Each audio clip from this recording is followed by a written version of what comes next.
Download करें जनमत Haryana app. चुनाव नतीजे रहे किस तरीके से देखते हैं? मैं उसी पर चुनाव परिणामों पर ही कई साथियों के मुझे संदेश आ रहे थे कि मैं इस विषय पर बात करूं कई चैनल्स के, तो मुझे लगा कि एक साथ ही आप सबसे बात कर लूं। मैं संयोग से गुड़गांव में था तो मैंने निवेदन किया कि आप सबसे मेरी बात यहाँ हो जाए। चुनाव परिणामों में बहुत सारे संदेश हैं। कांग्रेस की जमानत जब्त हुई है, जबकि कांग्रेस हरियाणा में मुख्य विपक्षी पार्टी है और 7 साल से सत्ता से बाहर है, और 7 साल में दूसरी बार ऐसी नौबत आई कि कांग्रेस पार्टी की जमानत जब्त हुई है। अभय सिंह जी का घोड़ा आधा रह गया। जितनी बढ़त के साथ वो पहले हमसे जितनी बढ़त के साथ विधानसभा में आए थे, जिस बलिदानी भाव से उन्होंने त्यागपत्र दिया था, और इसके बावजूद जब वो उसमें गए, जब वो कह रहे थे कि मुझे तो जाने की आवश्यकता भी नहीं पड़ेगी, घर बैठे मैं ये चुनाव में विजयी होऊंगा, उसमें अनेक प्रकार की शक्तियाँ उस चुनाव में आपको देखा लगी। तो अशोक तंवर से लेकर और कांग्रेस के भी कुछ नेताओं ने जो कहा वो शब्दावली आपको ध्यान होगी। सब किसान संगठनों से जुड़े हुए नेता भी उनके समर्थन के लिए पहुंचे, लेकिन भाई यार कमाल है यार, कोई बात नहीं। जो वातावरण बनाया जा रहा था उस हिसाब के परिणाम, और दूसरी बात जो लोग कह रहे थे कि भाई आप तो ये कहकर गए थे कि मैं विधानसभा नहीं आऊँगा, फिर भी आप चुनाव में गए, और जो परिणाम आए हैं वो ये बता रहे हैं कि जो जिस मुद्दे के साथ आप खड़े हुए थे उस मुद्दे के हिसाब से जो लोग आपसे व्यवहार की अपेक्षा करते थे वो व्यवहार आपका, बहुत सारे लोगों ने आपसे कहा कि आपको अभी चुनाव मैदान में नहीं जाना चाहिए। और मुझे लगता है कि इसमें केवल और केवल बढ़त किसी पार्टी की हुई है तो हमारी भारतीय जनता पार्टी की हुई, चाहे वो परसेंटेज के रूप में है, लगभग 10% वोट हमारे बढ़े। और मैं ये मानता हूँ कि सबसे अधिक चुनौती भी हमारे लिए थी। जिस प्रकार की चुनौती चुनाव में हमारे लिए खड़ी की गई, नॉमिनेशन के दिन से लेकर प्रचार के भिन्न भिन्न मौक़ों पर, कागदाना की सभा जो मैंने की उसमें जिस प्रकार का वातावरण था, बाकी बहुत स्थानों पर वातावरण था, उसके बावजूद भी जिस प्रकार से एलनाबाद की जनता ने हमको वोट किया है, मैं एलनाबाद की जनता का आभार व्यक्त करता हूँ, धन्यवाद अदा करता हूँ। मैं कार्यकर्ताओं की टीम को भी जो चुनाव में जुटे, जिन्होंने प्रबंधन का काम देखा, चाहे सुभाष बराला जी हों, रणबीर गंगवा जी हों, सन पवार जी हों, कमल गुप्ता जी हों, कर्णदेव कंबोज जी हों, हमारी सांसद सुनीता दुग्गल जी हों, हमारे जिला अध्यक्ष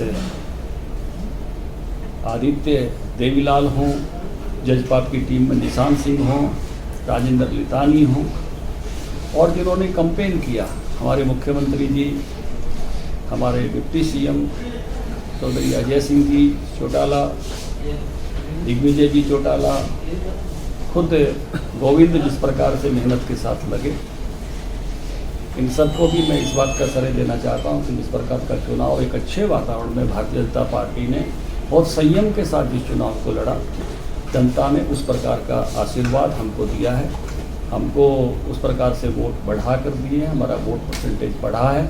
इस सारे चुनाव के अगर सिनेरियो को मैं देखता हूँ तो सबसे करारा तमाचा कांग्रेस पर है कि कांग्रेस किस प्रकार से G23 जैसी जो शब्दावलियाँ चलती हैं और किस प्रकार से कांग्रेस किस दिशा में जा रही है, अपोजिशन की मुख्य पार्टी होते हुए भी किस प्रकार से जनाधार खो रही है, जमानत तक नहीं बचा पाना, मुझे लगता है कि सर्वाधिक जो दुर्गति है वो कांग्रेस पार्टी की हुई है।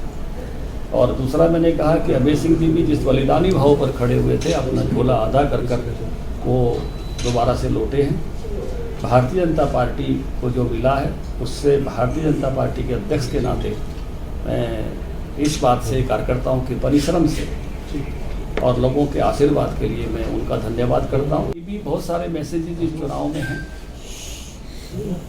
और वो सारे संदेश भी एक तरह से लोगों तक पहुँचेंगे कि जिस प्रकार के वातावरण की निर्मिती की जाती है, भारतीय जनता पार्टी के प्रति लोगों का प्रेम, भारतीय जनता पार्टी के प्रति लोगों का मैं कहूँगा कि 7 साल की सरकार के बावजूद जो आकर्षण है वो इन वोट बढ़े हुए वोट परसेंटेज के कारण से मैं कह सकता हूँ बढ़ रहा है, घटे नहीं हैं।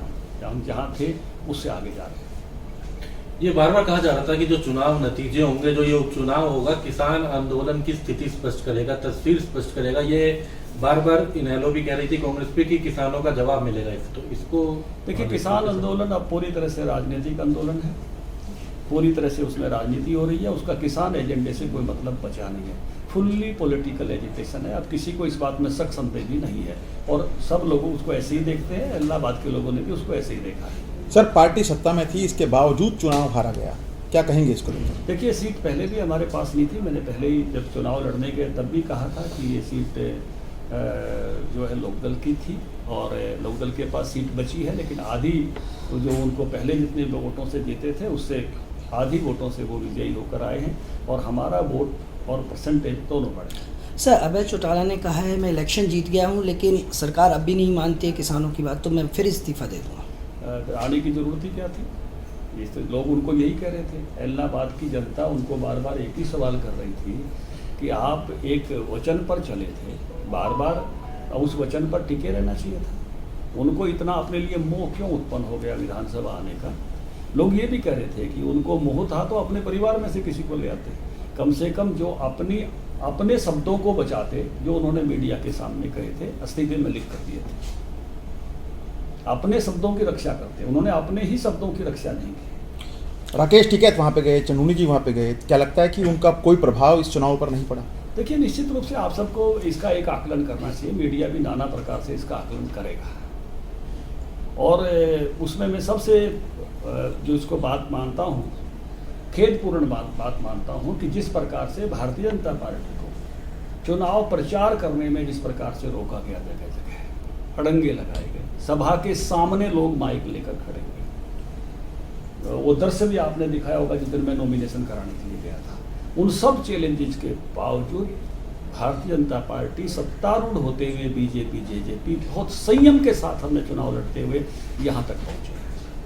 सर, लगातार जिस तरह से किसान जो प्रदर्शन कर रहे थे, प्रोटेस्ट कर रहे थे, लगातार आपको रैली नहीं करने दिए रहे थे और आपने एक ऐसे गढ़ में जाकर जहां चुनाव प्रचार किया, क्या आपको लगता है कि ये सब किसान आंदोलन नहीं है, सिर्फ दिखावा है या पीछे से राजनीति? देखिए, बहुत सारे आप लोगों के में भी बहुत छुपा नहीं है।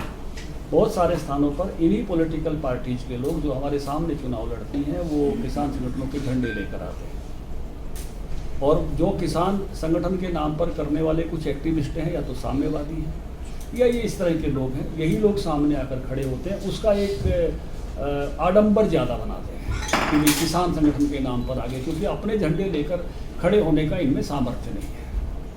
लगातार ये कहा गया कि एससी और बीसी वोटों को लेकर बीजेपी ने राजनीति की, क्या लगता है कि अब जाट वोट भी बीजेपी को है? हमारे तो चुनाव प्रचार में भी सबसे पहले मैं गया था, चौधरी रणजीत सिंह थे, चौधरी अजय सिंह थे, दिग्विजय थे, दुष्यंत चौटाला थे, हम तो सबके सब लोग क्या कहोगे आप, सुभाष बराड़ा को हमने इंचार्ज बनाया हुआ था। हम तो सब मिलकर चलते हैं, हमारी तो एक ऐसी टीम है जहाँ इस बात का विचार ही नहीं होता। वोट परसेंट बढ़ाया आपको बधाई, लेकिन हार का मुख्य कारण क्या मानते हैं? देखिए, अगर कांग्रेस अपनी इतनी दुर्गति नहीं कराती, कांग्रेस की बात नहीं, मैं जरूर करूंगा। कांग्रेस की तो दुर्गति है, यही कारण है कि आप लगातार सत्ता में बैठे। नहीं, मैं जरूर ये बात करूंगा, अगर वो थोड़ा सा और बढ़ती, थोड़ा सा बेशक जमानत ही जब्त करा लेती, लेकिन और थोड़ा सा बढ़ती जो वोट पड़े हैं उसके 6वें हिस्से तक भी जाती तो भी मैं आगे मिलता आपको। तो इस नाते से कांग्रेस कितनी नीचे गई, मतलब बिल्कुल चुनाव उनका उकड़ू ही रह गया, खड़े होने की बात ही नहीं रही जो है। इसलिए वो एक फैक्टर है, इसको ध्यान में करना पड़ेगा। एक पॉलिटिकल पार्टी है, जो वातावरण है जहाँ भी खड़ी होती है, इसी रूप से जब आप 3 पार्टियां मैदान में दिखाई देती हैं तो आप 3 में से विभाजित करते हो, 2 होती है तो 2 में से आप अपने सामने देखते हो। एक तीसरी पार्टी इतनी बैठ जाएगी, एक ये भी है। दूसरा ये भी है कि जो एनवायरनमेंट बिल्डअप किया गया, जो मैं कहूँगा कि जिस प्रकार से अगर चुनाव शुरू वाले दिन से ही बहुत लोकतांत्रिक वातावरण में इस प्रकार के बिना विरोधों के करने दिए, मतलब हमारा अभियान चलता तो बहुत आगे तक हम जाते। किस तरह की अनाउंसमेंट्स हो रही थी यार बहुत स्थानों से, आपकी जानकारी में किस तरह से भारतीय जनता पार्टी को रोका गया, वो लोकतांत्रिक मर्यादाओं के पार जाकर था। पॉलिटिकल सिनेरियो कुछ भी रहा हो, मुझे तो एक वाक्य बता दीजिए क्यों हारे।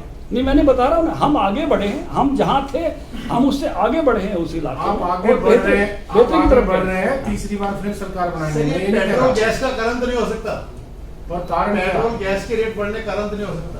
नहीं, भारतीय जनता पार्टी लगातार आगे बढ़ती जा रही है और ये चुनाव का ये संकेत है कि भारतीय जनता पार्टी के प्रति जन समर्थन बढ़ रहा है और हम उससे भी आगे जाएंगे। सर 2024 चुनाव में इसका क्या कोई असर पड़ेगा? प्रॉक्सी लड़ाई थी क्या, आपने तो उसको सपोर्ट कर दिया एक तरीके से, बहुत छोटा लगा जो इतनी कम वोट आई है। जरा एक बार पूछिए कांग्रेसियों को भी, कांग्रेस पार्टी को भी कुछ सवाल आप इसमें से करिए, बड़े वाजिब सवाल होंगे, आप ऐसे सवाल उनको करेंगे। वो भी प्लान बना रहे होंगे आपकी तरह सटीक भाषा में जवाब देने का, वो भी दे देंगे निश्चित रूप से कांग्रेस पार्टी को भी, जैसा आप कह रहे हो, उत्तर देने पड़ेंगे। कांग्रेस पार्टी की अध्यक्षा को भी उत्तर देने पड़ेंगे। हिमाचल प्रदेश में भी कांग्रेस जीती है, लोकसभा सीट जीती है, क्या कहेंगे उस जीत को लेकर? निश्चित रूप से मैं ऐसे देख रहा हूँ कि हिमाचल में थोड़ा वातावरण सिंपैथेटिक का था। वीरभद्र सिंह जी अभी गए थे, उनकी धर्मपत्नी लड़ रही थी, अर्की उनकी अपनी सीट थी, एक उस तरह से उसका एक वातावरण का प्रभाव पड़ा है और उस प्रकार के परिणाम हिमाचल में आए।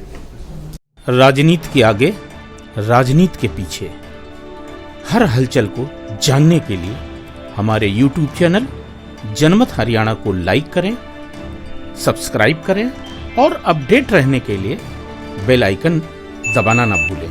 देखते रहें जनमत हरियाणा, सच के अलावा कुछ भी नहीं।